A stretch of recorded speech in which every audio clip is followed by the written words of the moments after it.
મિત્રો ધોરણ 12 વાણિજ્ય વ્યવસ્થા અને સંચાલન માં પ્રકરણ 5 કર્મચારી વ્યવસ્થા।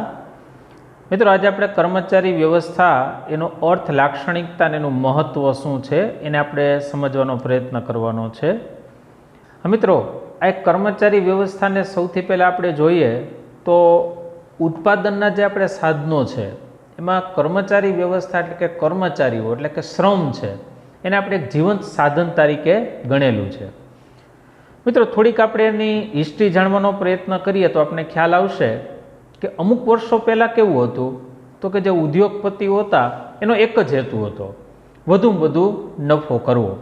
એ વધુમાં વધુ નફો કરવા માટે શું કરતા તો કે કર્મચારીઓ છે ને એનું શોષણ કરતા।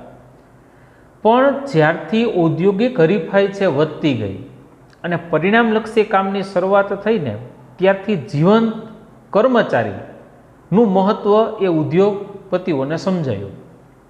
મિત્રો એ પછીના જેટલા તબક્કાઓ ઉદ્યોગ જગતની અંદર નીકળેલા છે ત્યાંથી દરેક એકમની અંદર એક કર્મચારી માટેની વ્યવસ્થા ઊભી કરવામાં આવે છે। હવે તમને પ્રશ્ન થાય કે આ કર્મચારી વ્યવસ્થા એ શું છે? તો પહેલાં એક કર્મચારી વ્યવસ્થામાં બહુ નાનો એવો શબ્દ હતો તો કે એકમની અંદર જેટલા કર્મચારીઓની જરૂર હોય એટલા કર્મચારી આપણે મેળવી લઈએ એટલે કર્મચારીની વ્યવસ્થા થઈ ગઈ ને કામ પૂરું। પણ એવું નથી। એ પછી એ શબ્દને થોડોક વ્યાપ થયો અને કર્મચારી માટેની વૈજ્ઞાનિક પદ્ધતિઓ છે એનો સમાવેશ છે ઉદ્યોગ જગતની અંદર દરેક એકમે સ્વીકારી લીધો। તો એ વૈજ્ઞાનિક પદ્ધતિઓ શું હતી તો કે પહેલાં મેં તમને વાત કરી કે કર્મચારીઓ મેળવી લેતા એટલે કે ભરતી કરી લેતા, પણ અત્યારનો સમય એવો નથી। મિત્રો અત્યારે કર્મચારીઓને મેળવવા, કેળવવા અને જાળવવા આ ત્રણેય વસ્તુ એકમ માટે એટલી જ જરૂરી છે। તો કે કર્મચારીને મેળવવા એટલે શું તો કે એની એક પ્રક્રિયા છે જેને આપણે ભરતી પ્રક્રિયા તરીકે ઓળખી શકીએ છીએ। એ દરેક એકમે બહુ વ્યવસ્થિત રીતના કરવી પડે। એમાંથી ઉત્કૃષ્ટ કર્મચારીઓ છે ને પસંદ કરવામાં આવે એટલે કે કર્મચારીઓને મેળવવામાં આવે। પહેલો શબ્દ કર્મચારીઓને મેળવવા। કર્મચારીઓને મેળવવા માટે બે વસ્તુ ભરતી અને પસંદગી થઈ। હવે કેળવવા શબ્દ આવ્યો તો કેળવવું એટલે શું? કેળવણી શબ્દ તમે સાંભળેલો છે એવું કેળવવું તો કે જે કર્મચારી એકમની અંદર આવેલા છે એવા કર્મચારીઓને તાલીમ અને ત્યાર પછી આવે છે તો કે એનો વિકાસ કરવો। કર્મચારીઓને વૈજ્ઞાનિક ઢબે તાલીમો આપી અને ધીમે ધીમે એ લાંબા સમય સુધી મજબૂત બને એ માટે વિકાસની પ્રક્રિયાઓ થઈ। હા મિત્રો, કર્મચારીઓને જાળવવા, કર્મચારીઓને કેળવવા, પછી કર્મચારીઓને જાળવવા કેવી રીતના તો કે કર્મચારી એકમની અંદર લાંબામાં લાંબો સમય કેવી રીતના ટકી શકે, એની પાસે એવું પ્રલોભન શું હોય તો કે એકમને ક્યારેય છોડે નહીં। તો કે કર્મચારી જ્યારે નિવૃત્ત થાય ને એ નિવૃત્તિ પછીના જેટલા કાર્યો છે ને એ પણ કરવા એ કર્મચારી વ્યવસ્થાના એક ભાગ તરીકે સ્વીકારવામાં આવેલું છે। એટલે મિત્રો આપણા અર્થમાં બહુ સ્પષ્ટ કીધું છે। સામાન્ય અર્થ એવો હતો કે એકમની અંદર જરૂરી કર્મચારીઓ મેળવવા, કેળવવા અને જાળવવા। હવે કર્મચારીઓને મેળવવા બે વાત કરી, કેળવવા માટેની પણ વાત થઈ અને છેલ્લે આપણે જાળવવા માટેની વાત થઈ। આ અર્થ સામાન્ય હતો, પણ વિસ્તૃત અર્થ આપણી પાસે શું આવે છે તો કે વિસ્તૃત અર્થની અંદર કર્મચારીઓની ભરતી, પસંદગી આ પણ મિત્રો આપણે શીખવાની છે। એટલે તાલીમ અને બઢતી આપવી, આવા જ કર્મચારીઓ છે એનું નિવૃત્તિ પછીના કાર્ય કરવા। તો મિત્રો આ બે ખ્યાલ છે એ કર્મચારી વ્યવસ્થાના ભાગ તરીકે આપણે જોઈ શકીએ છીએ। હવે મિત્રો આપણે લાક્ષણિકતાને જોઈએ। આપણે અર્થ ઉપરથી સ્પષ્ટ થયા, આપણે કુલ 7 એની લાક્ષણિકતાઓથી પરિચિત થવાનું છે। પહેલી લાક્ષણિકતા છે તો કે સંચાલનનું અગત્યનું કાર્ય છે। મિત્રો સંચાલનના કાર્યોથી તો આપણે વાકેફ છીએ। સંચાલનના જે 5 કાર્યો છે એમાંનું પણ એક કાર્ય છે ને એ કર્મચારી વ્યવસ્થા છે, એટલે કે કર્મચારીઓની વ્યવસ્થા જે આખી પ્રક્રિયા છે એની વાત અહીંયા કરવામાં આવેલી છે। બીજું કીધું છે કે આ એક કાયમી પ્રક્રિયા છે। કોઈ એકમ હોય ને, એકમ ત્યારે જ ચાલે કે જ્યારે એની અંદર ચોક્કસ પ્રકારના કર્મચારીઓ હોય। હવે ચોક્કસ પ્રકારના કર્મચારીઓને મેળવવા, કેળવવા, જાળવવા, બઢતી, તાલીમ, નિવૃત્તિ પછીના પ્રશ્નો એ એકમ જ્યાં સુધી રહેશે ત્યાં સુધી આ પ્રવૃત્તિ નિરંતર ચાલતી જ રહેશે। માટે આપણે એમ કહી શકીએ કે આપણે કાયમી પ્રક્રિયાનો ભાગ છે। ત્રીજો મુદ્દો આપણી પાસે આવે છે તો કે માનવ સંબંધો સાથે નિસ્બત। મિત્રો શબ્દની અંદર આપ્યો છે માનવ સંબંધો સાથે નિસ્બત। અગાઉ આપણે આયોજન જોયું, વ્યવસ્થા તંત્ર જોયું, પણ આ એક પ્રક્રિયા કેવી છે તો કે જીવંત વ્યક્તિઓ સાથે થાય છે. મિત્રો, જીવંત વ્યક્તિઓ હોય ને એને લાગણી, પ્રેમ, હૂફ, ગુસ્સો આ દરેક વસ્તુ આવે. તો કર્મચારી છે જીવંત સાધન છે, તો કર્મચારીઓને પણ એની લાગણી ખૂબ અગત્યની હોય છે.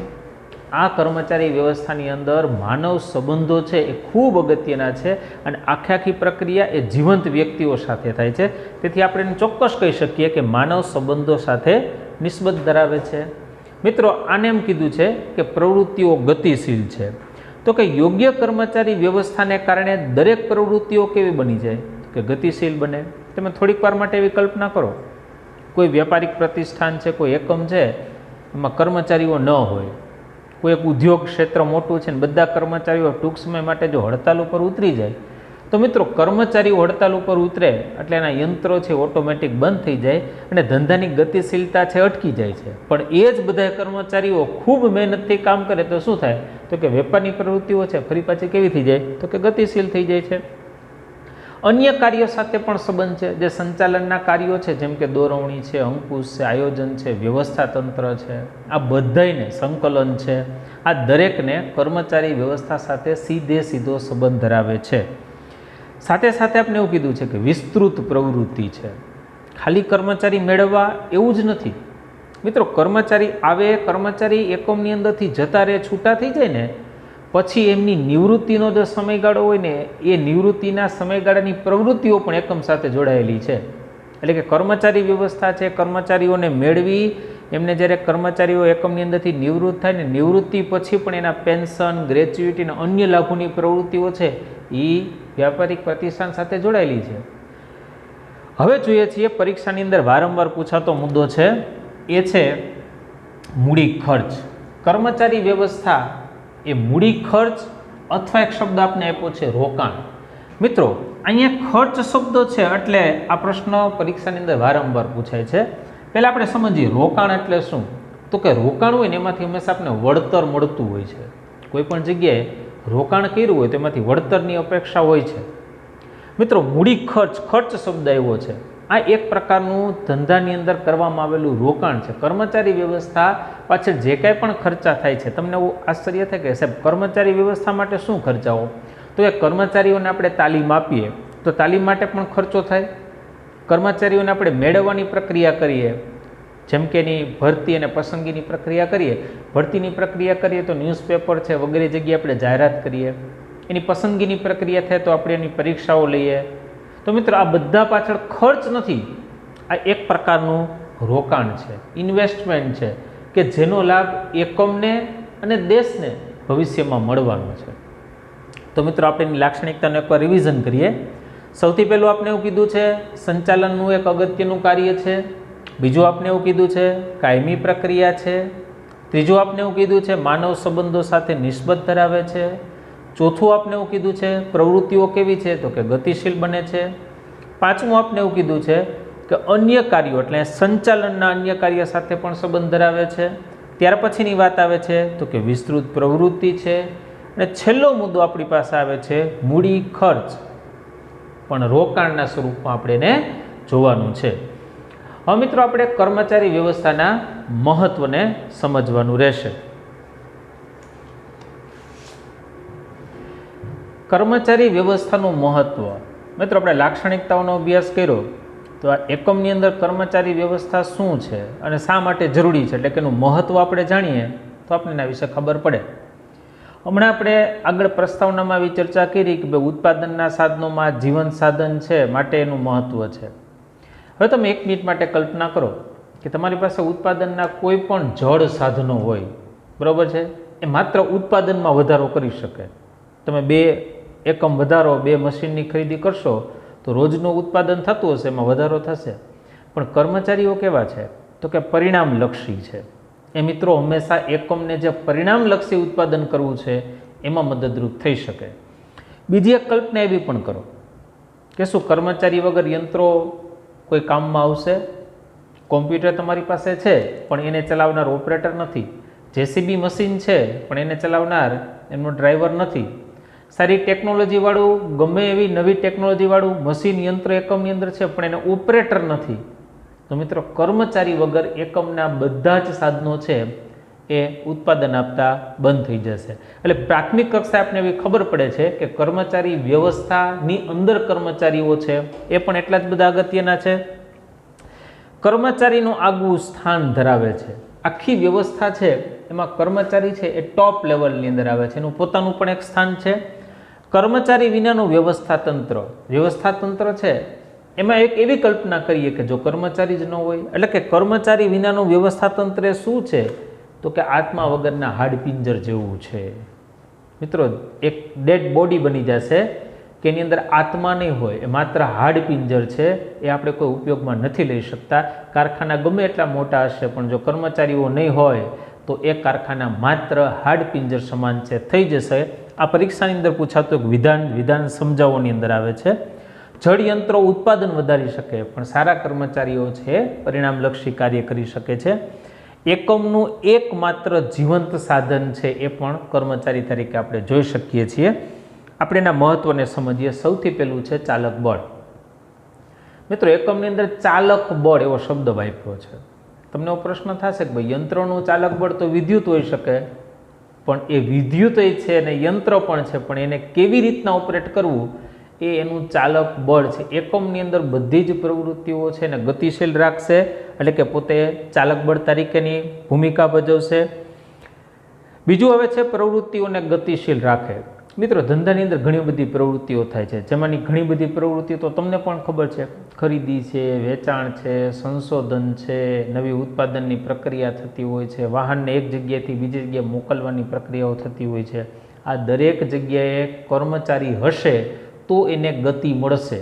જો કર્મચારી નહીં હોય તો એને ગતિ નહીં મળે, એટલે કે એની ગતિઓ છે અટકી જશે. ટૂંકમાં દરેક ધંધાકીય પ્રવૃત્તિઓ છે એને ગતિશીલ રાખવાનો પ્રયત્ન કરશે. સંચાલનના અન્ય કાર્યો માટે જરૂરી સૌથી પહેલાં આપણે આયોજન જોઈએ, વ્યવસ્થા તંત્ર જોઈએ, દોરવણી જોઈએ, અંકુશ જોઈએ, સંકલન જોઈએ, સંશોધન જોઈએ. મિત્રો બધા જ કાર્યો એવા છે કે જેમાં કર્મચારી વ્યવસ્થા છે એની જરૂરિયાત પડતી હોય છે. ત્યાર પછી આવે છે એકમના હાથ પગ. આ વિધાન પરીક્ષામાં પૂછાય છે. મિત્રો એક એવા શરીરની કલ્પના કરો કે એને હાથ ને પગ નથી, માત્ર ધડ છે, મગજ છે. તો એ શરીર છે એ જોઈએ એટલું સક્ષમ રીતના કામ નહીં કરી શકે. કોઈ એક એકમની કલ્પના કરો કે એકમની અંદર સારામાં સારું આયોજન થયેલું હશે પણ એના હાથ પગ નહીં હોય, એટલે કે એના કર્મચારીઓ નહીં હોય, તો મિત્રો એકમની અંદર કોઈ પ્રવૃત્તિ થઈ શકશે નહીં. તો એટલા માટે એવું કીધું છે કે કર્મચારી વ્યવસ્થા છે એકમના હાથ પગ સમાન છે. કર્મચારીઓમાં સંતોષ. મિત્રો એક બહુ સરસ વસ્તુ છે. જે જગ્યાએ એકમની અંદર કર્મચારી કામ કરતા હોય એ કર્મચારીઓના ઘણા બધા પ્રશ્નો ઉદ્ભવતા હોય. એમના પ્રશ્નોનું કર્મચારી વ્યવસ્થાની અંદર તરત જ જો નિરાકરણ લઈ આવવામાં આવે ને તો કર્મચારીનો કામ કરવાનો ઉત્સાહ છે એમાં ખૂબ વધારો થઈ જાય છે. કારણ કે એનો જે પ્રશ્ન ઉદ્ભવ્યો છે એનું તરત જ એનું નિરાકરણ થઈ ગયેલું છે. જો કર્મચારી વ્યવસ્થા ન હોય તો કર્મચારીના પ્રશ્નો છે એને કારણે એ સતત મૂંઝવતો રહે અને એની અસર ઉત્પાદનના એકમો પર પડી શકે ખરા. એટલે જો કર્મચારી વ્યવસ્થા હોય તો કર્મચારી છે એ પણ પોતે સંતોષ પામી શકે ખરા. ત્યાર પછી આવે છે સંબંધોમાં સંવાદિતતા. પેલા સંબંધ એટલે શું, પછી સંવાદિતતા એટલે શું, એ બે શબ્દને આપણે સમજીએ. મિત્રો કર્મચારીઓ જે કામ કરે છે ને એ આંતર સંબંધોની સ્થાપના થાય. હવે આંતર સંબંધો એટલે શું? દાખલા તરીકે કોઈ એક કર્મચારી છે કામ કરતો હોય છે તો એનો ઉપરી અધિકારી હોય, એક એનો તાબેદાર હોય, એક એનો સહકર્મચારી હોય કે જેની સમકક્ષ કક્ષા ધરાવતો હોય. એ બધા વચ્ચે સંવાદિતતાનું સર્જન થાય, એટલે કે સારા વાતાવરણનું સર્જન થાય. પણ જો વ્યવસ્થા હોય તો કઈ વ્યવસ્થા? તો કે કર્મચારી વ્યવસ્થા. કર્મચારી વ્યવસ્થા હોય તો કર્મચારીઓના આંતરિક સંબંધો છે એ સ્પષ્ટ બને છે. એની પાછળનું કારણ છે કે દરેકને સત્તાને જવાબદારી મળે છે, સ્પષ્ટ થાય છે. એ સત્તાને જવાબદારી પ્રમાણે પોતે કામ કરી શકે છે અને સરેરાશ છે તો કે એ લોકોની વચ્ચે સંવાદિતતા છે એ સર્જન થાય છે. મિત્રો સારું વાતાવરણ એકમની અંદર હશે તો એકમ હંમેશા પરિણામલક્ષી કામ કરી શકે. પણ જો એકમનું વાતાવરણ છે એ વિસંવાદિતતા ધરાવતું હોય તો એકમ પરિણામલક્ષી કાર્ય કરી શકતું નથી. ત્યાર પછી એવું કહેવામાં આવ્યું છે કે કર્મચારી છે એ એકમની પ્રતિષ્ઠામાં વધારો કરે. સંતુષ્ટ કર્મચારી હોય સંતુષ્ટ શબ્દ વાપરું છું. અને સંતુષ્ટ ક્યારે હોઈ શકે કે સારી વ્યવસ્થા હોય તો કર્મચારી સંતુષ્ટ હોઈ શકે. સારો સંતુષ્ટ કર્મચારી છે એ એકમની પ્રતિષ્ઠા છે, એટલે કે એકમની આબરૂ છે એમાં વધારો કરી શકે ખરા. છેલ્લો મુદ્દો આપણી પાસે આવે છે, આ પ્રક્રિયા છે સતત ચાલતી પ્રક્રિયા છે. એનો મતલબ એવો છે, મેં હમણાં તમને એની લાક્ષણિકતામાં ચર્ચા કરી કે કર્મચારી વ્યવસ્થા છે એ નિરંતર ચાલતી રહે છે. એનો મતલબ એવો કે જ્યાં સુધી ધંધાકીય વ્યવસાય પ્રતિષ્ઠાન શરૂ રહેશે ત્યાં સુધી કર્મચારી રહેશે, ને જ્યાં સુધી કર્મચારી રહેશે ત્યાં સુધી કર્મચારીની પ્રવૃત્તિ છે એ સતત ચાલતી રહેશે. મિત્રો, એકવાર આપણે એનું ટૂંકમાં રિવિઝન કરી નાખીએ. ખાસ કરીને મહત્ત્વનું સૌથી પહેલું છે ચાલક બળ, બીજું છે પ્રવૃત્તિઓ ગતિશીલ રહે, ત્રીજું છે સંચાલનના અન્ય કાર્યો માટે જરૂરી છે, ચોથું છે એકમના હાથ પગ, પાંચમું છે કર્મચારીઓમાં સંતોષ, છઠ્ઠું છે સંબંધોમાં સંવાદિતતા, સાતમું છે એકમની પ્રતિષ્ઠામાં વધારો અને આઠમું છે સતત ચાલતી પ્રક્રિયા. મિત્રો, આપણે આવતા લેક્ચરની અંદર આગળના મુદ્દાઓનો અભ્યાસ કરીશું.